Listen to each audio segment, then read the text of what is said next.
प्रथम play of match रे Gujarat titans और सीएसके मध्य होइथिला जोरदार लड़ई। गुजरात टाइटन्स को हराई बाजी मारी नहीं चेन्नई सुपर किंग। ओडिया पुओ शुभ्रांशु सेनापति गुजरात टाइटन्स को चकमा दे रॉकेट थ्रो मारी दल को फाइनल मैच को नहीं जाइथिले। शुभ्रांशु पाई चेन्नई सुपर किंग विजयी होइथिला। एहा ओडिशा पाई गर्व और गौरव आनी देछि। एबे से ट्रॉफी धरी नाचिबार फोटो सोशल मीडिया रे घुरी बुलुछि। आउ निजे महेंद्र सिंह धोनी तांको हातरे धराई देले ट्रॉफी।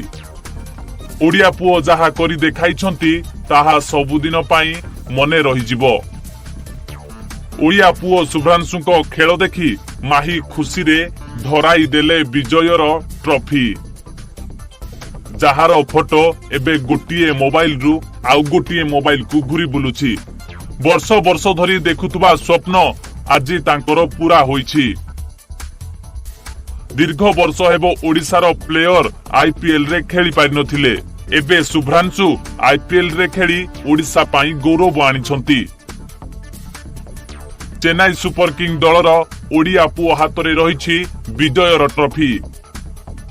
कारण गुजरात टाइटन्स और सीएसके मध्य होइथिला जोरदार लड़ई। जेतेबेले खेलाड़ी को नीलाम डका गला सेथिरे ओडिया पुओ शुभ्रांशु सेनापति मध्य थिले।